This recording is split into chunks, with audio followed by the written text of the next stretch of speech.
It was my pleasure a couple of months ago to hear the gentleman's tape of his message along with my wife before we invited him to Founders Day. And I want to tell you, he's got a lot of great things to say to us, a message of hope, and I know that many of us need that. So without anything more from me, I'd like to introduce our speaker, Mr. Bob Olson from Denver.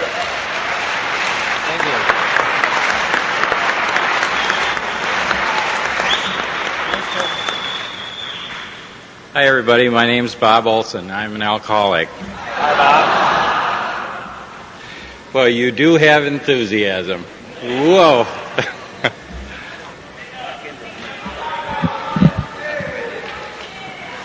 You sound like my wife. Speak up, Bob.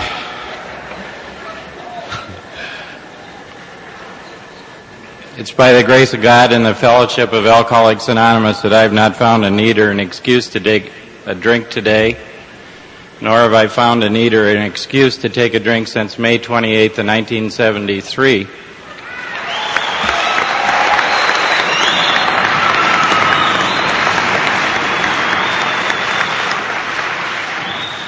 I'd like to thank Linda and Dave for their hospitality, and Peggy Ann. I'd like to thank you for inviting me here. I live quite a ways away from here. I live at the base of the Rocky Mountains. My home group is a Tuesday night step workshop at the Happy Way group of Alcoholics Anonymous in Englewood, Colorado.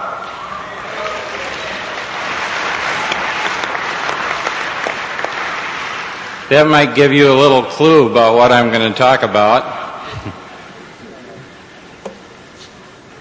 I have to tell you in the beginning that I didn't fly halfway across the country to talk about drunk stories.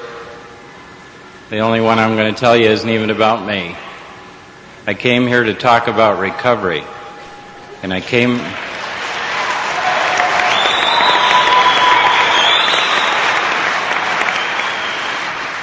that's really the only message I have to share with you. The story I want to tell you is about someone I knew, bad alcoholic. Been drinking alcoholically since he was about 20 years old. He was a stonemason in southern Wisconsin. He was married somewhere between 7 and 9 times. Women just loved him. God, they were just crazy about him until they got him home. About 15 years ago, he had a stroke. He had had some physical difficulties before that. I went to look for him one time and found that he was living in a tar paper shack just outside of Savannah, Illinois. Had an old pickup and a dog. Living by himself. They came out there and found him one day dying of bleeding ulcers and put him in the hospital, and one of the nurse's aides took a shine to him and he married her. She died shortly after that of alcoholism. And not too long after that he had a stroke, and they sent him to the Grand Army Home in Wisconsin, and they gave all of his assets to the state. When he had the stroke, he lost his ability to speak, and he was paralyzed and unable to walk or move one arm, and spent the rest of his life in a wheelchair. He had 2 children, a son and a daughter, and in the 15 years that he spent at the Grand Army Home, hardly anyone ever came to see him. He had a brother that lived close, and sometimes his son or his daughter would come to see him, but basically he was pretty solitary. And about 2 years ago, because he had been in a wheelchair for so long and because he had adult onset diabetes, his extremities started to turn black. They went to his brother and they said, we're going to have to amputate one of his feet. And his brother gave them permission, and they amputated his foot. Now, he was unable to speak, and pretty soon they came back to his brother and they said, we're going to have to take off the rest of his leg and his other foot. But you need to know that at some point he's going to die from gangrene. And the choice is, does he die now, or should we just keep taking pieces off of him until there's nothing left to take? And it was his brother's decision that they let him die. And he knew it. And he couldn't talk about it. And in his despair, he would sit in his wheelchair and he would scream at anyone that came close to him.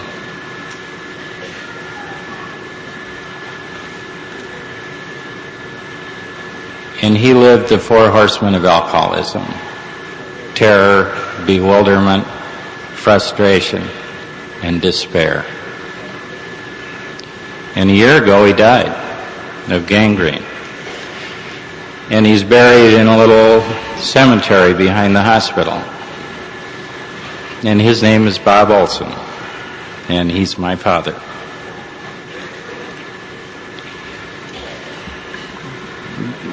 The point of that is twofold. One of them is he died like an alcoholic, and I had that choice too.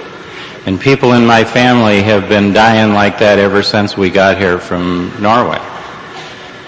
Generation after generation after generation.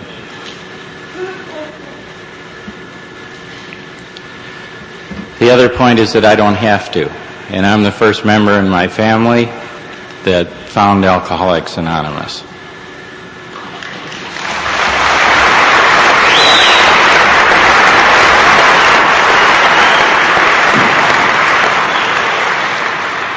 You know, it's a real stretch to figure out that to ever think that one of the alcoholic Olsons from Madison, Wisconsin would ever stand in front of this group. Thank you, God. Somebody told me that Alcoholics Anonymous was about two things. It was about God and it was about booze. And that I didn't have the power to keep myself sober, and God did, and I better spend the rest of my time trying to get as close to Him as I can. And the only way I knew how to do that were through 12 spiritual exercises that I learned in this program called the 12 Steps, and that's what I'm here to talk about. I'm here to talk about my experience with the 12 Steps.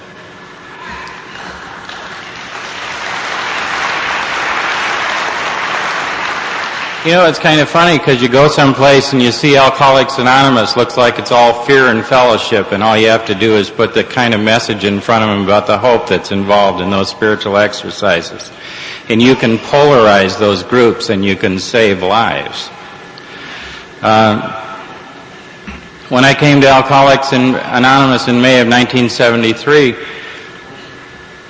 they sat me down in front of a priest in a halfway house. And he asked me a couple of questions. He said, "Are you done drinking?" And I was. You know, I'd been drinking a fifth a day for so long I couldn't even remember. I was so sick I thought I was going to die.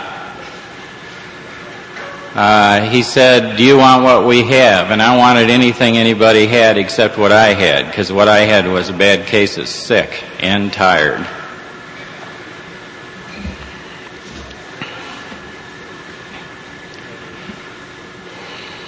The book says we had to fully concede to our innermost selves that we were alcoholics. This is the first step in recovery. The delusion that we're like other people or presently maybe has to be smashed. I had to find out if I was an alcoholic. You know, it wasn't hard in 1973 to know I was an alcoholic. I was damn near dead. I mean, I've been drinking so long and so hard that it didn't seem like there was anything left in my life but just drinking. Drinking took priority over everything. And I sat there and there was no doubt in my mind at that point in time, and it was the first time in years and years of drinking that I really knew. And I just wanted to not die. I just wanted to live one more day because maybe there was a little hope in that. And it looked like there were some people that had the same kind of problem I had and that they didn't have to drink anymore. And that gave me hope just looking at them.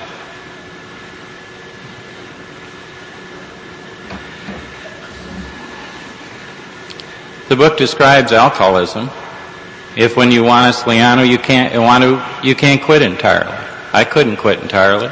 Never could quit. Could quit for a little while. And rarely do that. Sometimes if there was enough money on it, I could quit for a few days. Or if when you start, you have little control over the amount you take. I never knew how much I was going to take. I was always going to have 2 drinks. Never could. Never could pull it off.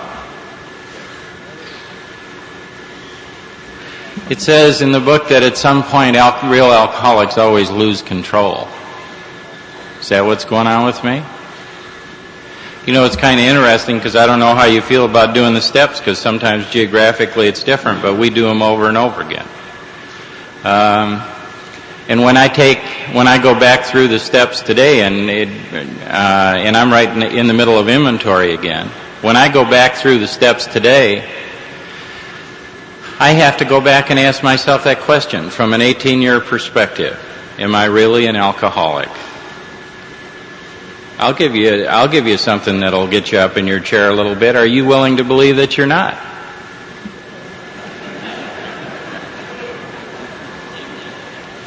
I am. I have to look at it all over again. I mean, what if I don't believe it anymore? I'll drink. And if I drink, I'll die. And I don't want to die because you can't imagine how good my life is today. I want some more of this. I truly do.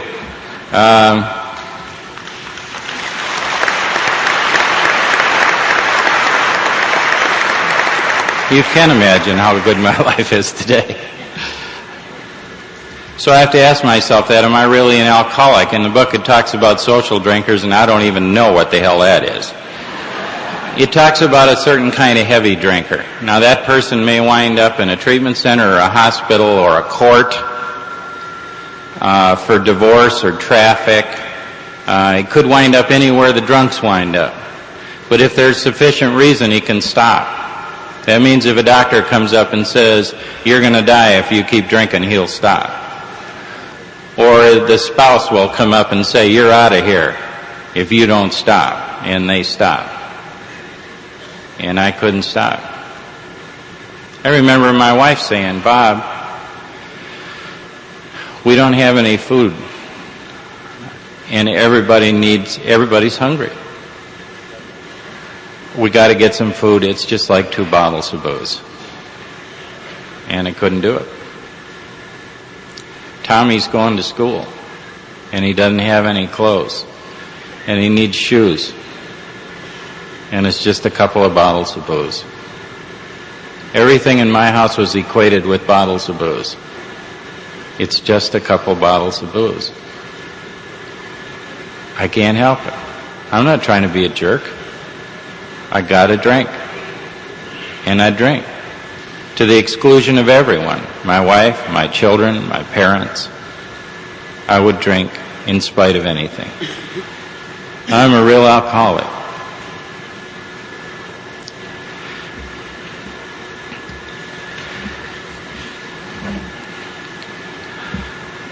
When I sat in front of that priest, he asked me a question. Do you believe in God?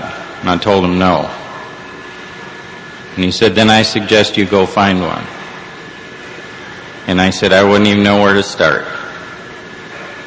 And he said, well, didn't you ever learn anything, and you ever go to church? And I said, yeah, I did when I was a kid. And he said, well, figure out a God you like. And I said, okay. And he said, go home and think about it. I went home and I thought about it, and I remembered that I'd grown up with 4 or 5 different families when I was a kid, and that I never had a father. And I thought him being a father was a heck of a good idea. And I started thinking about that, and I thought, if he was gentle instead of like my dad on the few occasions when I saw him, and when I rarely saw him, he was usually trying to beat me up. And I thought if I had a father and he was gentle, maybe that would make sense. And that's all I figured out. And I went back to this priest and he said, did you find a God? And I said, well, I know what I'd like God to be. And he said, what's that? And I said, a father and gentle. And he said, well, that's exactly what I think God is. And that's exactly what he is.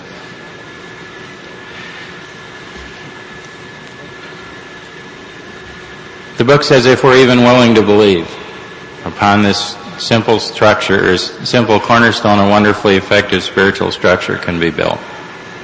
If we're even willing to believe. You know, I didn't know God was there. I was just hoping He was there. And I decided to try and believe. And my life changed.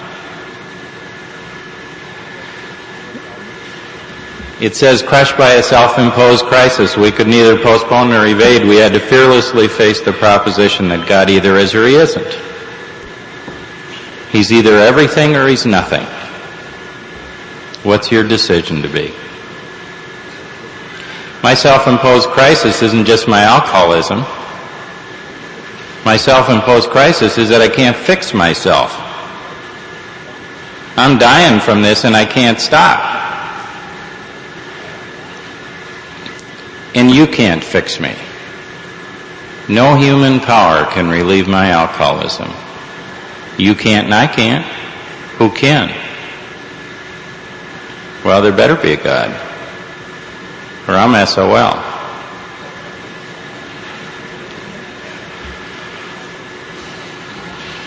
You know, I believe that God is, and I believe He's everything.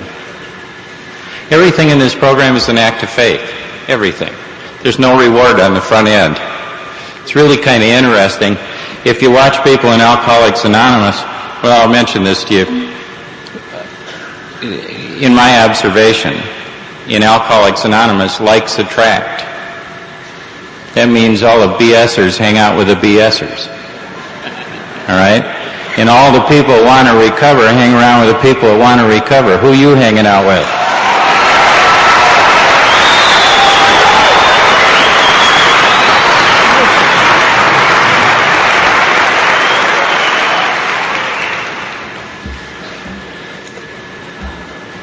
And what did you do to help the man who still suffers today?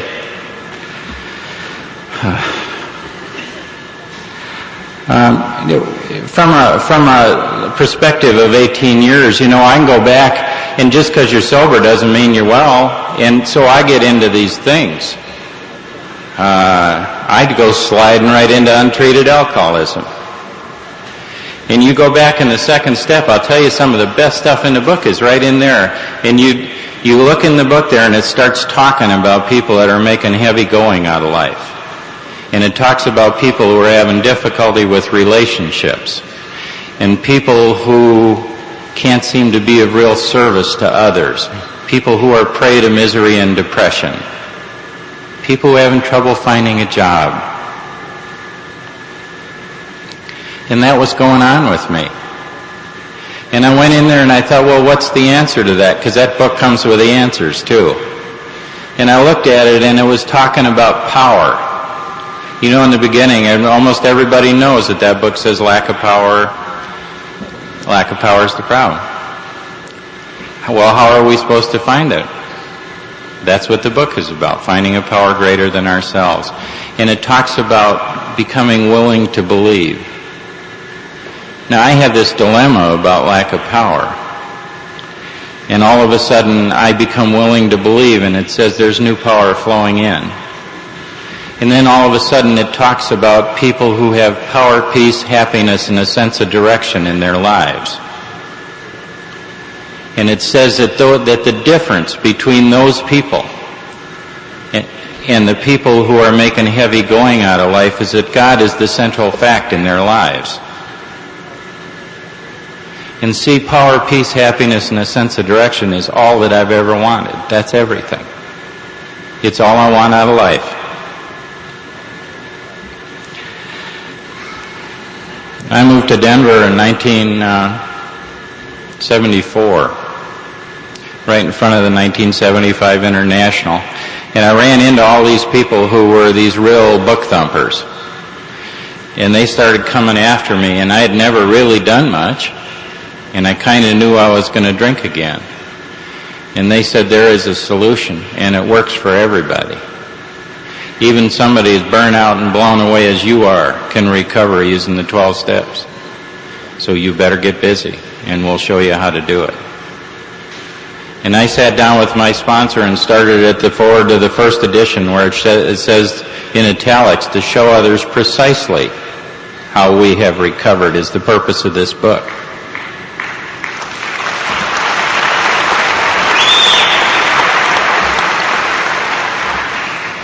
Sometimes it sounds kind of tacky to walk up to somebody and say, I can show you precisely how to recover. But it's true, because my sponsor showed me precisely how to recover, and all I had to do was follow the directions. When we got to the third step, he talked to me about alcoholism, the disease. And he said, you know, bottles are only the symptom of this, Bob. You think alcoholism is putting a bottle to your mouth and draining all the liquid out of it. And he said, it isn't. It's about selfishness and dishonesty and resentment and fear. And it's about being driven away from God. And he said, if you can get that in tow, if you can work on those 4 things, you don't have to drink anymore. In fact, you don't even have to want to drink anymore. And he said, you do that by finding God. And in here there's a decision, and the decision is in a prayer. And the prayer says, God, I offer myself to thee to build with me and to do with me as thou wilt. Relieve me of the bondage of self that I may better do thy will. Take away my difficulties, that victory over them may bear witness to those I would help with thy power, thy love, and thy way of life. May I do thy will always. And he said, and that's the commitment. He said selfishness is the base. Selfishness, self-centeredness, that we think is the root of our disease. And it is. So he said, go home. Think about that. Tell me what you think. It's a commitment.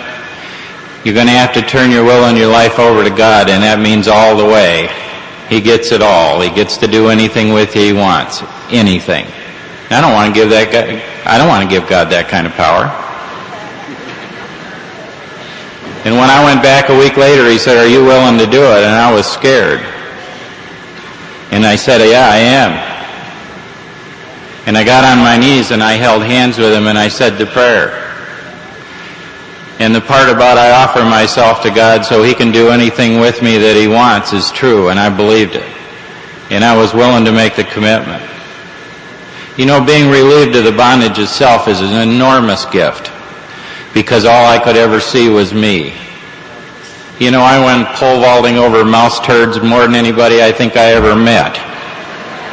I made such a big deal out of everything that was going on in my life because I thought I was so important, and I'm not. I'm just part of the herd.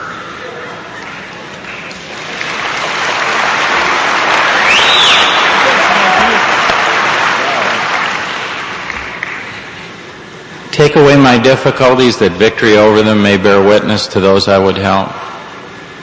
That means take an old burned up drunk like me and clean me up.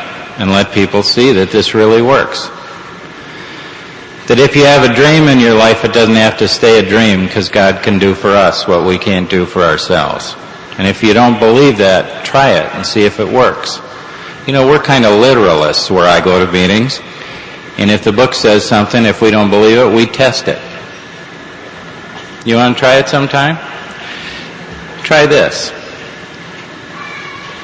There's a line in the book that says that we made decisions based on self, which later placed us in a position to be hurt.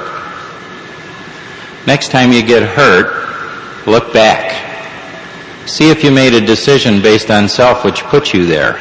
Always worked for me.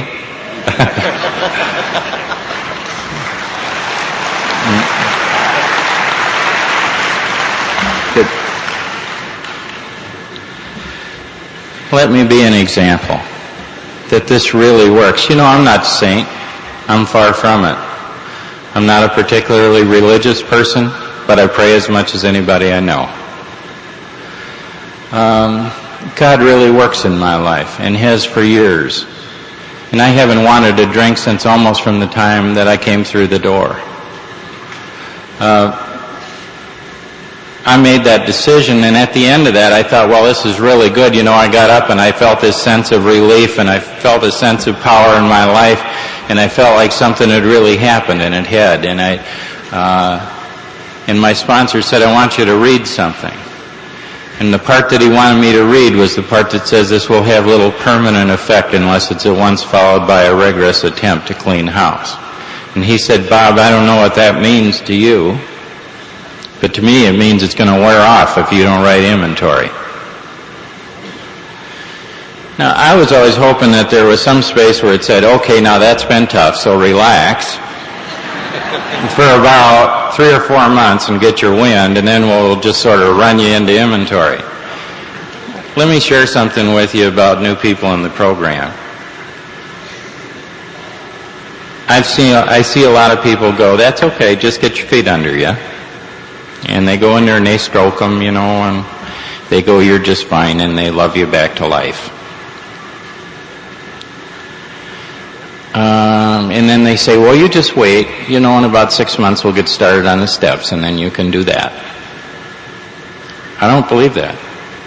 I don't believe in it. I think you're messing with people's lives. And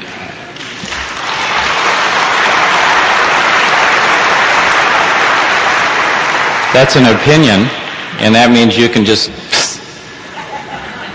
But I'll tell you what, the strongest statement in the book is, with all the earnestness at our command, we beg of you to be fearless and thorough from the very start.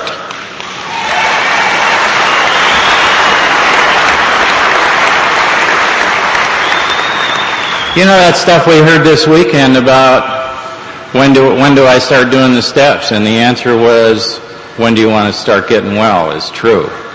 How long can you survive with your alcoholism intact? Well, I started writing an inventory. I really didn't come here to take issue with a whole lot of things. I did the inventory out of the book. I won't say any more than that.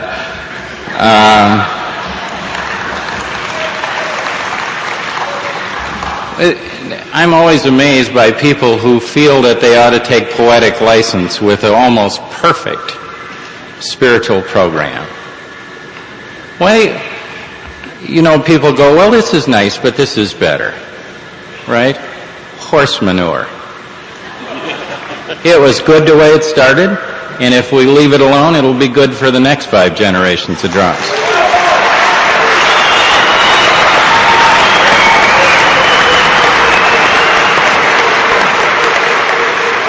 What is that?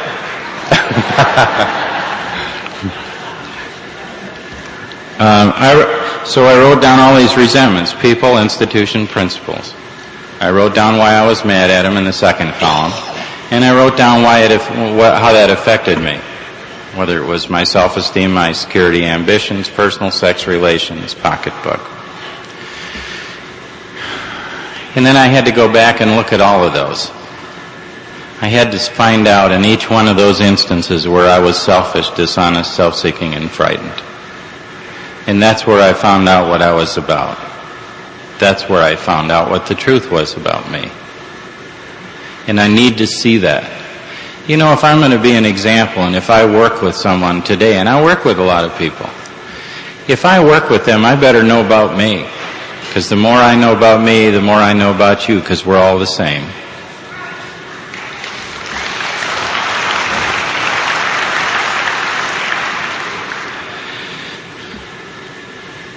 I finished my resentment inventory, and I figured that was about as much as I needed to do, and I went back to my sponsor and I said, I'm done. And he said, where's your fear inventory? And I said, what fear inventory? And he said, well, you need to write down everything you're afraid of. And I said, well, I'm not afraid of anything. You know my history. I was a bill collector on the north side of Chicago. What the hell am I afraid of? I mean, if I was afraid of anything, I would have been hauling ass out of one of those projects.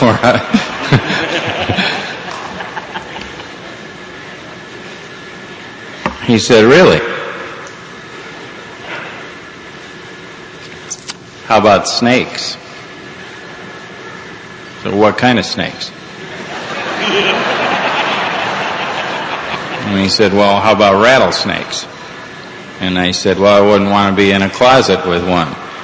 And he said, well, write down snakes. How about spiders? Like black widows, you mean? Yeah, that's good. No, I don't like those either.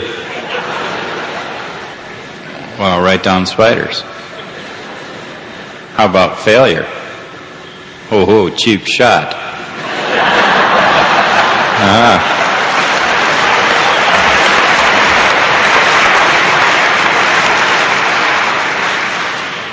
Well, see, everybody always said I was going to be like my dad, and I guess I halfway believed him. How about inadequacy? Oof. Yeah, I just never thought I was good as anybody else. How about women? Oh, no. Really? You telling me you're not afraid of women? Well, I guess a little.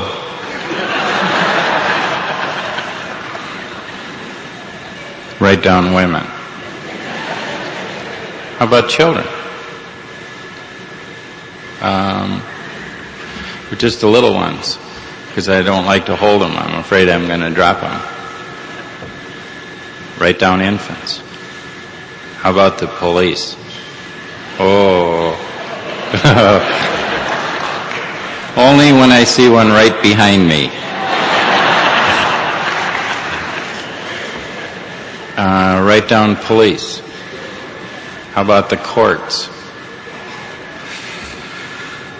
Whew.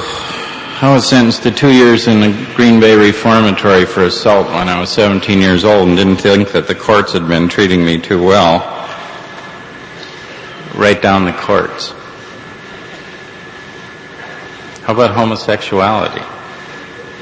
Oh, come on. I don't know about that. I don't know what to do with that. And I don't want to be around that. Write down homosexuality.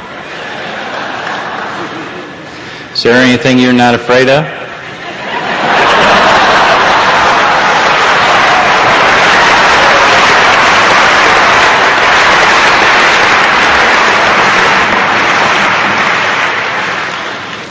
I guess not. The book says that fear is an evil and corroding thread. The fabric of our existence is shot through with it. It's true. Never met a drunk that wasn't terrified. With good reason. And the good news in that is that it says, wasn't it because self-reliance failed us? Yes. Left to my own devices, do I have good reason to be afraid of all of that? Yeah, I really do.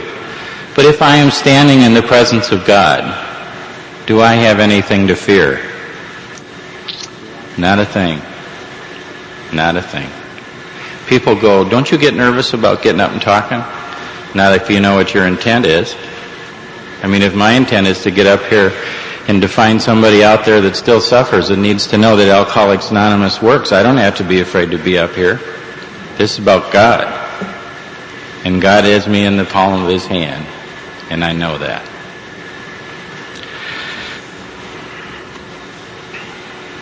At the end of it, then there's a thing called a sex inventory. Now, that sounded interesting, only because I hadn't had much.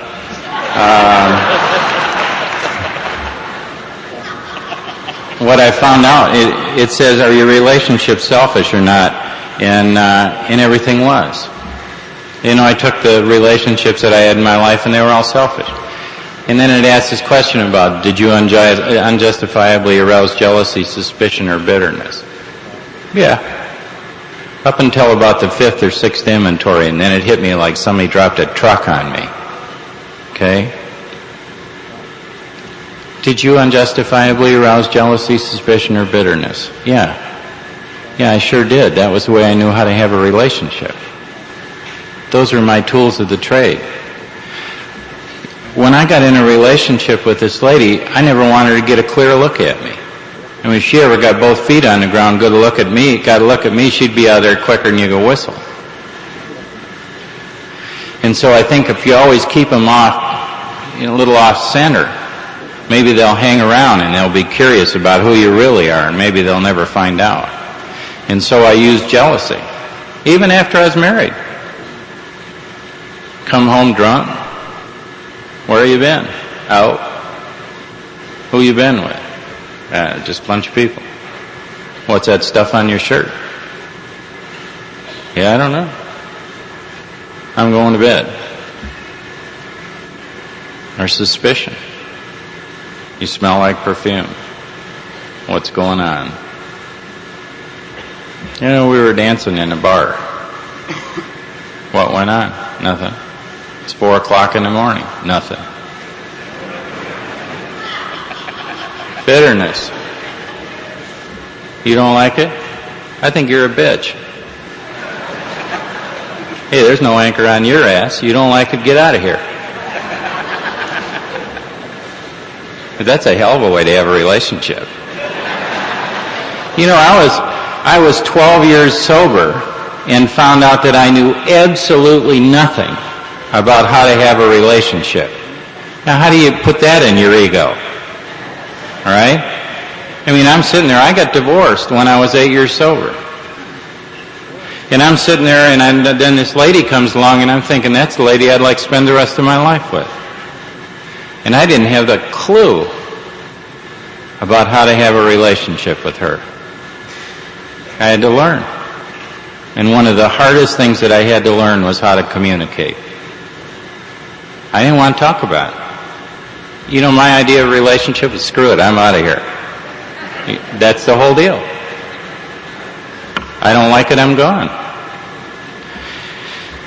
And I had to sit down face to face with this woman and say, what you did really hurt me. Ugh. Or, I don't know what's going on here, but we seem to be at odds, and I think we need to sit down and talk about it. Somebody told me, they said, Olson,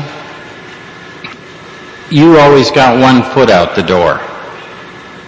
Okay? Why don't you get both feet in the door and close it and see if it works? And I went to my wife and I told her that. I said, because I married this lady. I went in there and I said, Lori, I want to spend the rest of my life with you. I know we're going to have difficulties. But if we have them, I want to be able to sit down face to face with you, even if I'm driven to do that. And I want to work it out.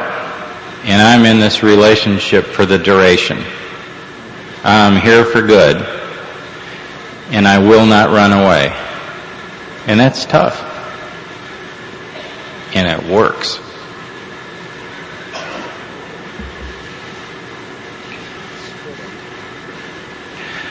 When I was a kid, I used to, I wasn't really connected anywhere.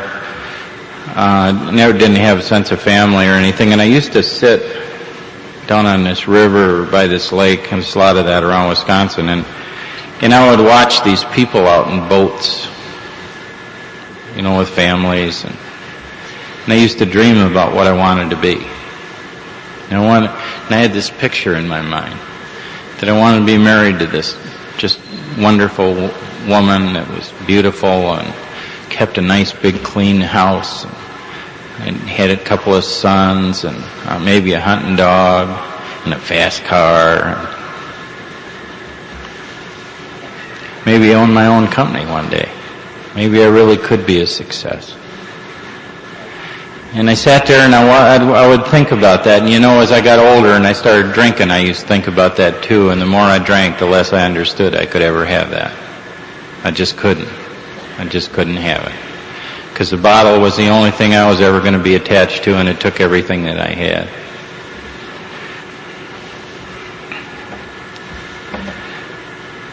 When I got done with my inventory, I put this...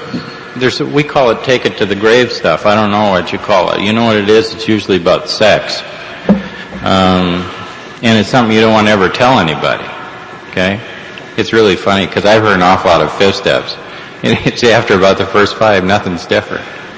Okay? So if you go in there and you're talking to somebody and doing your 5th step, tell them the worst stuff first. And get it out of the way so you can have fun with your 5th step. So anyway, I had this really terrible stuff on the end, and then I went to my sponsor, and he's the only guy I ever let in because I'm kind of a loner. And I sat down and I said, well, here it is, and I'd read him this whole inventory. And I expected him after I was done to jump up and say, you are terrible. I don't want to be around you anymore. I don't want you anywhere near me. Just stay away. And what he did was he put his arms around me, another man. And he said, I love you and I'm so glad you did it.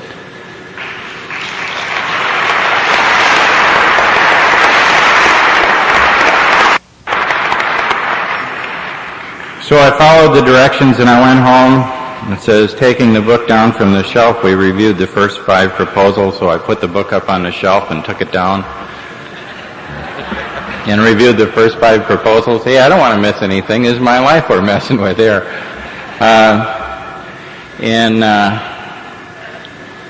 To see if the work was solid. And then I asked God for the willingness to be rid of those things which had kept me from Him. And then I said the 7-step prayer, the one about God, I am now ready that you have all of me, good and bad. And I was willing that He took everything. He didn't. He took some of it, and He's taken some of it. And some of it I may have to just keep working on. But I know it's God that makes the decision. I spent an hour considering it. Considering about those things that kept me from God. You know what the best description in the book about an alcoholic, like someone in this room who's been sober for a while that drinks again, is it says it talks about resentments and fear, and it says when harboring such feelings we shut ourselves off from the sunlight of the Spirit, the insanity of alcohol returns, and we drink again. And for us to drink is to die. That's how we drink again. The insanity returns. And the insanity returns because I'm providing safe harbor to selfishness and dishonesty and resentment and fear. Let me give you just one other thing. I hate to be scattered here, but let me give you one other thing to consider before I forget it. The book says that we can find God deep down within all of us. Okay? Think about that. The reason why is because maybe God's inside trying to get out.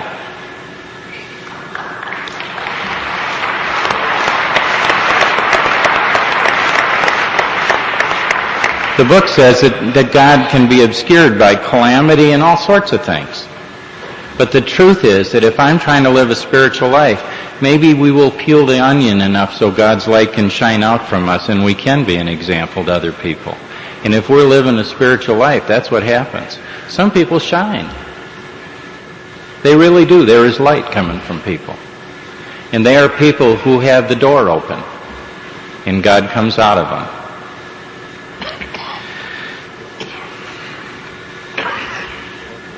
I made a list. The book says make a list of all the people we have harmed, become willing to make amends to it. The next line in the book is a very interesting one. It says we did it when we took inventory. All right? Most of my amends were already in my inventory. So I added a few to it, and then I took them to my sponsor because he insisted that I go to him and tell him precisely what the harm was before I got in front of anybody. So I wrote down, I had all these people written down and how I felt I had harmed them and who I thought I should go see and who I shouldn't go see because I thought it would cause more harm. And the one person that we really had some disagreement about was my father. I hated him. I said I never did anything to him. I mean, he took off when I was an infant. He'd show up, beat me up, drunk, then he'd go again. And he said, didn't he ever really try and touch you? And I said, once a year he'd call me on my birthday, and he was always drunk. Couldn't hardly even make sense out of what he was saying. And he said, but he was trying to talk to you, wasn't he? Because you were his son. And I said, yeah. And he said, what'd you do? And I said, I'd hang up on him. And he said, well, don't you see that even through his alcoholism he was trying to touch you? And he said, you ought to understand that. I want you to go make amends to him for not letting him near when all he wanted to do was touch you. I went, well, I don't know about that. And he said, get in your car and drive to Wisconsin and do it. So I did. I went to Wisconsin, went into the Grand Army home. He was sitting in a wheelchair, and I walked up to him, hadn't seen him in 10, 15 years. And I said, hi, I'm your son Bob. Now, he was not supposed to be capable of understanding anything at that point. And he brightened up. And I said, I need to talk to you. And I wheeled him over into this little room, and we sat down, and I said, I'm an alcoholic. And he became very sad. And I said, I've found an answer in a program called Alcoholics Anonymous. And part of that program is to come to you and try and repair the damage that I've done. I regret having done that, and I'm willing to do anything to balance the books. I don't have to drink anymore, and my life has changed. And he became very excited, very excited. And not too long after that, he was not capable of understanding, but I know that he was then. I owed a lot of money, didn't own anything, didn't have a car, didn't have a house, barely had the clothes on my back. I asked my uncle, who was a banker, I said, take a look at this. I've written down all my debts and all the people I owe money to. How do I get out from under this? He said, it's very simple. You start paying now and you pay until it's paid. Whoa.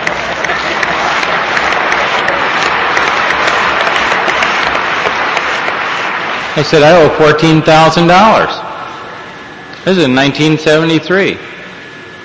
And he said, that's what you do. And so about 30% of everything I made for the next 2.5 years went out. Hardly ever went anywhere. Hardly went to movies, almost never went to dinner. And then one day, they were having a boat show in Denver. I still owed $2,500 on my amends, and I just couldn't wait any longer, because I've always been so fascinated by boats, and I went down to the place where they were having the show, and I was walking around in there, and the Bassmasters had a raffle on this really neat-looking bass boat, and I had 3 tickets in my hand. I was looking at them, and I went, well, I wonder how that happened, and they had $10 of my money. And I thought, that's the dumbest damn thing I ever did. I don't even remember doing it. And the next day they called me up and told me I won the boat.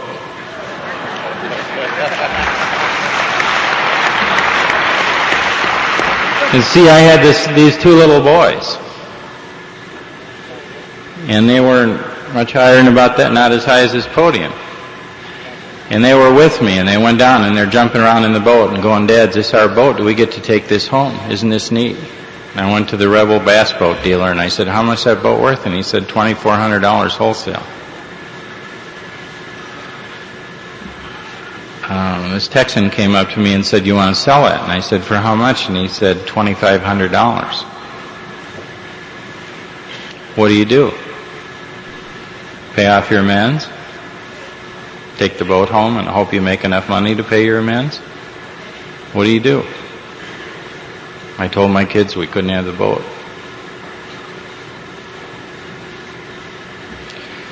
And this Texan gave me $25 $100 bills, and I was clear for the first time in my adult life.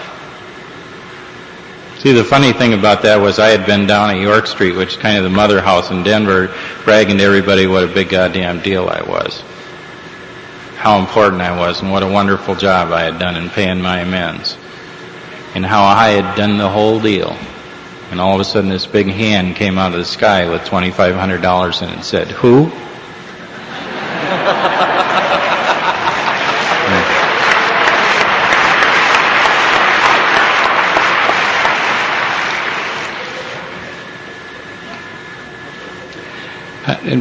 Up until a few years ago, I was the guy that sold most of the toasters to the savings and loans. Now, I have to tell you this from a perspective of being sober for a while. About 5 years ago, when the wheels came off of that industry, they all quit buying that. And they left me with almost $1 million worth of merchandise and no place to go. And as a result of that, my business failed, and I wound up owing $250,000 on the hook. And I'm thinking, whoa. I've been sober for 13 years. This isn't supposed to be happening to me. A year and a half later, it was paid off. $250,000. I don't know where it came from. I just went to work every day. Started a little printing company. It's the biggest one in Denver now. I went to my sponsor and I said, Don, it took 3 years for God to pay off $14,000. How do you figure he paid off $250,000 in a year and a half? And he said, what's the problem? And I said, how do you explain that? He said, no big deal, Bob. God's got all the money he needs.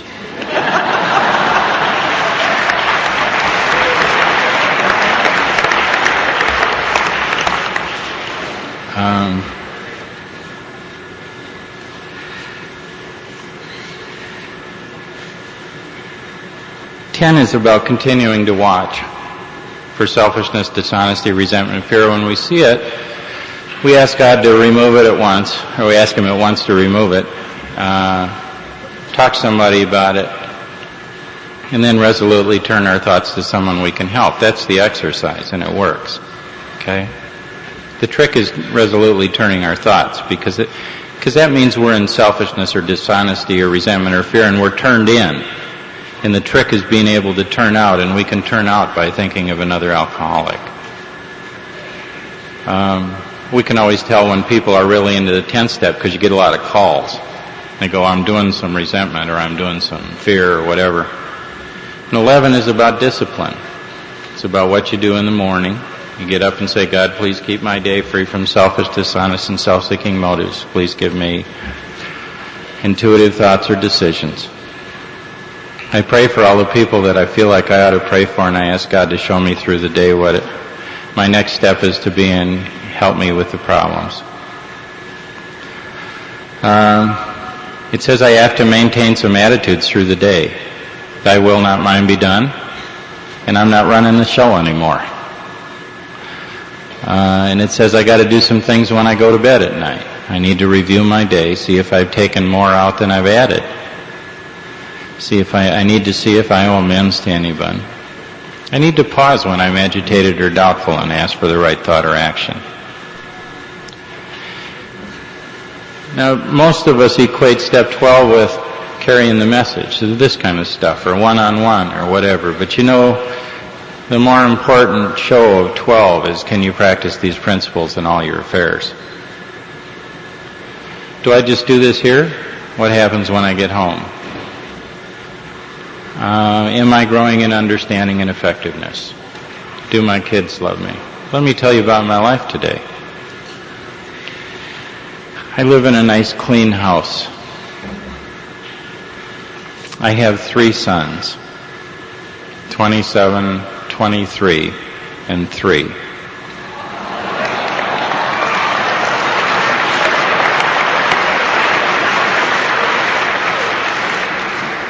My wife is pregnant with twin boys.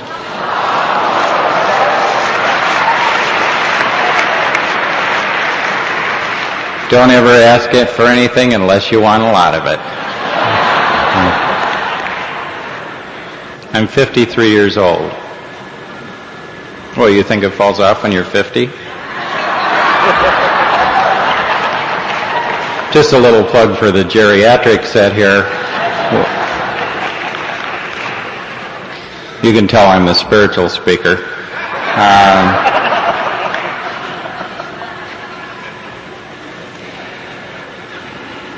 I have the respect of my peers, both in Alcoholics Anonymous and in business. I love my wife very much, and she loves me. And my 3 sons love me. I have everything I've ever wanted. I never could have gotten this. I couldn't have dreamed up something this good. And I didn't get it. It was just given to me. And I believe that it was given to me because God will give us whatever we want as long as we can handle it. As long as we just practice the simple program. You know, all I've done is just work the 12 steps for 18 years. And my life has gotten to get better so gradually that most of the time I can't even see it.